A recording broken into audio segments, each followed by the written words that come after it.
Les vêtements neufs contiennent des substances irritantes. L'Agence nationale de sécurité sanitaire vient de publier une étude alarmante sur les vêtements neufs vendus en France. Ils contiendraient des substances irritantes, toxiques, et des perturbateurs endocriniens. D'où l'importance de les laver avant de les porter. Voilà une étude qui tombe à point nommé. En pleine période de solde, on s'empresse généralement de porter les vêtements tout juste achetés, sans prendre le temps de les laver une première fois. Grosse erreur, qui peut coûter cher à terme pour la santé, semble indiquer un rapport de l'Agence nationale de sécurité sanitaire, ANS.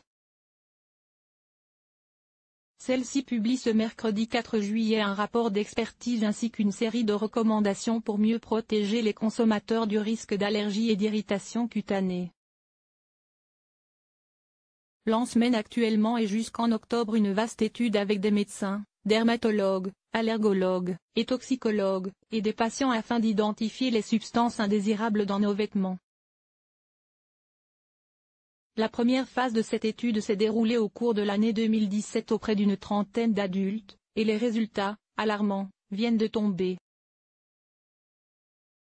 Une quarantaine d'articles textiles divers et neufs ont ainsi été analysés, permettant d'identifier plusieurs substances potentiellement dangereuses, telles que la benzidine, le chrome 6, le nickel, les nonylphénols ou encore le formaldéhyde.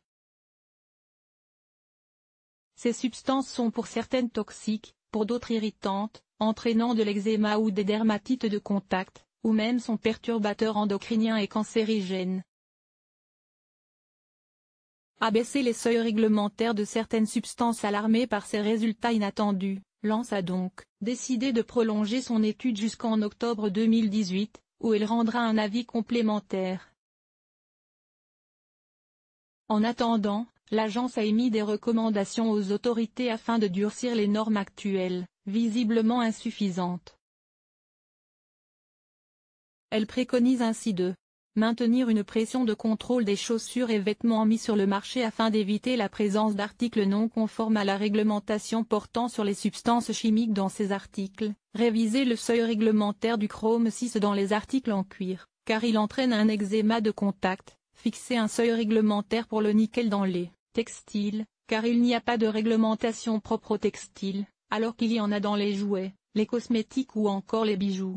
Proposer une classification dans le cadre du règlement européen relatif à la classification, à l'étiquetage et à l'emballage, CLP, pour les substances non réglementées et identifiées comme responsables d'allergies cutanées en tant que sensibilisants ou irritants cutanés. L'ANS recommande par ailleurs aux responsables de la commercialisation de chaussures et d'habillement de s'assurer auprès de leurs fournisseurs de l'absence de substances CMR, cancérigènes, mutagènes ou reprotoxiques. Note de la rédaction, ou sensibilisantes ou irritantes cutanées dans les vêtements et chaussures.